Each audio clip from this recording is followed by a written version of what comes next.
Assalamualaikum warahmatullahi wabarakatuh. Selamat siang, salam sejahtera untuk kita semua. Pada kesempatan kali ini, saya akan membuat video presentasi tentang materi pengelolaan administrasi program kesehatan ibu dan anak.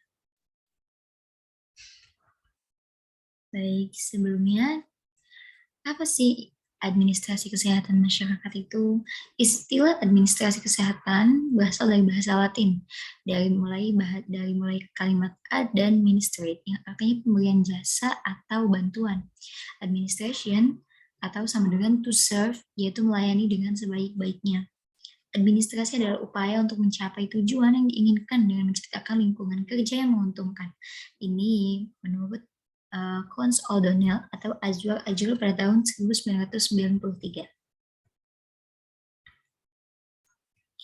Administrasi kesehatan merupakan suatu proses yang menyangkut perencanaan, pengorganisasian, pengarahan, pengawasan, penilaian terhadap sumber, tata cara, dan kesanggupan yang tersedia untuk memenuhi kebutuhan dan tuntutan terhadap kesehatan, perawatan kedokteran, serta lingkungan yang sehat dengan jalan menyediakan dan menyelenggarakan berbagai upaya kesehatan yang ditunjuk pada perorangan, kelompok, ataupun masyarakat.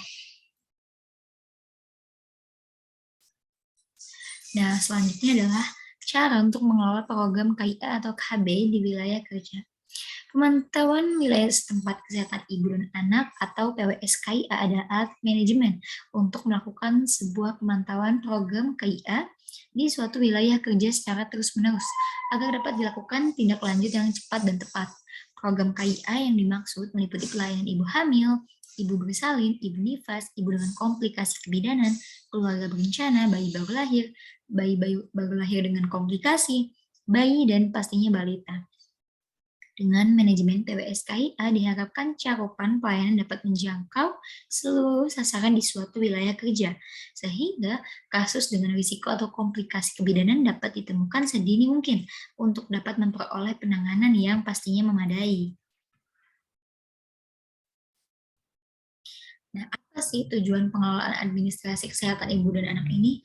Tujuan secara umum yaitu untuk meningkatkan jangkauan dan mutu pelayanan KIA di wilayah kerja puskesmas melalui pemantauan cakupan pelayanan KIA di tiap desa secara terus-menerus. Kemudian ada lagi tujuan khusus dari program pengelolaan kesehatan ibu dan anak ini itu untuk memantau cakupan pelayanan KIA yang dipilih sebagai indikator secara teratur, secara bulanan, dan terus-menerus.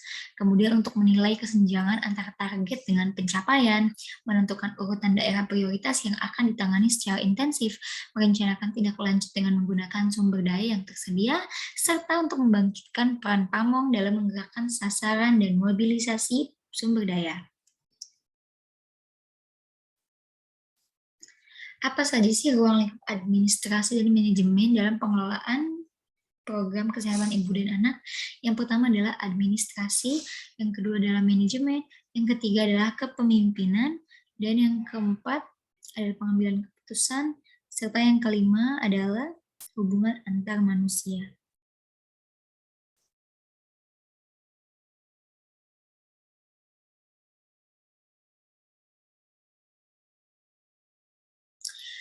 Poin pertama adalah administrasi. Administrasi adalah ilmu atau seni yang mempelajari kerjasama kelompok orang dalam suatu organisasi untuk mencapai tujuan bersama. Kemudian yang kedua adalah manajemen. Manajemen adalah ilmu atau seni tentang bagaimana menggunakan sumber daya secara efisien, baik itu sumber daya alam maupun sumber daya manusia, secara efektif dan rasional untuk mencapai tujuan organisasi yang telah ditetapkan sebelumnya. Kemudian fungsi manajemen, ada apa saja sih? Fungsinya yaitu sebagai perencanaan atau planning, kemudian organizing sebagai pengorganisasian, actuating atau pelaksanaan, dan controlling sebagai monitoring. Poin selanjutnya adalah kepemimpinan. Kepemimpinan ini berarti sebuah hubungan yang tercipta dari adanya pengaruh yang dimiliki oleh seseorang terhadap orang lain, sehingga orang lain tersebut secara sukarela mau dan pastinya bersedia untuk bekerja sama demi mencapai tujuan yang sama-sama diinginkan. Kemudian yang keempat adalah pengambil keputusan. Mengambil keputusan adalah proses pemilihan salah satu alternatif dari beberapa alternatif yang ada.